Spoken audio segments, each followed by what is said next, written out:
வாழ்க வையகம், வாழ்க வளமுடன். வாழ்க்கை மலர்கள். நால்வோர் நற்சிந்தனை. ஜனவரி 9. குரு தானாக வருவார். நாம் அறிவு வளர்ச்சி பெற்று சிந்திப்பதற்கான ஒரு வாய்ப்பு கிடைக்கின்ற வரையிலே இந்த 5 புலன்களிலேயே இயங்கி நாம் எதை பார்க்கின்றோமோ அதனுடைய பதிவு, அதிலே ஏற்படக்கூடிய இன்பத் துன்ப விளைவுகள், அவற்றினுடைய பதிவுகள், அவற்றை ஒட்டி எழும் செயல்கள், அந்த பதிவுகளால் மீண்டும் மீண்டும் மேலும் மேலும் வரும் வினைப்பதிவுகள் போன்றவற்றை ஏற்றுக்கொண்டிருக்கின்றோம். ஆகையினால் அந்த மெய்ப்பொருளாக உள்ள ஆதிநிலையானது அறிவுக்கு பிடிபடவில்லை. நாம் எங்கே இருந்து வந்தோம், எதற்காக பிறந்திருக்கின்றோம், எங்கே போக வேண்டும் என்பது நினைவுக்கே வரவில்லை.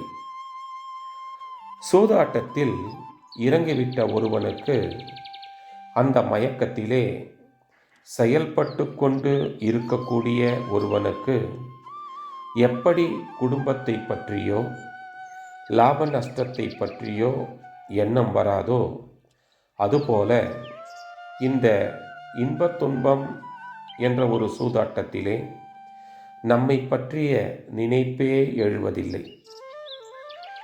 இந்த இடத்திலே தான் குருவினுடைய பார்வை, குருவினுடைய நினைவு, குருவினுடைய சொல் ஒரு மனிதனுக்கு தேவையாக இருக்கிறது.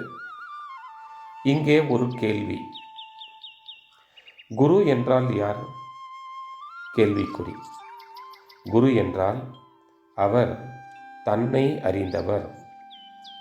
அவருடைய உதவி இவனுக்கு கிடைப்பதற்கு இங்கே அவன் ஒரு நிமிடம் ஆகிலும் சிந்தித்திருக்க வேண்டும், தேடி இருக்க வேண்டும்.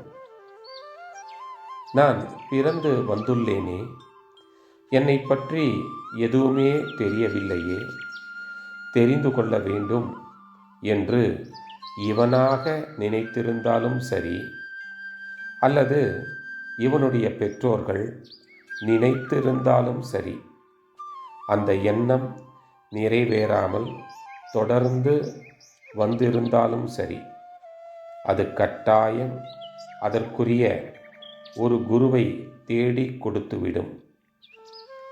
வெளியில இருந்து வந்த ஒரு உருவத்தை குரு என்று சொல்வதை விட ஒரு மனிதனுடைய கர்மா, அவனுடைய ஆக்ஷன், அதாவது செயல், அவனுடைய சிந்தனை, அவனுடைய தெளிவு, அவனுடைய அறிவு வேகம் அவனுக்கு உயர்வு நாட்டத்தை கொடுத்து விடுகிறது.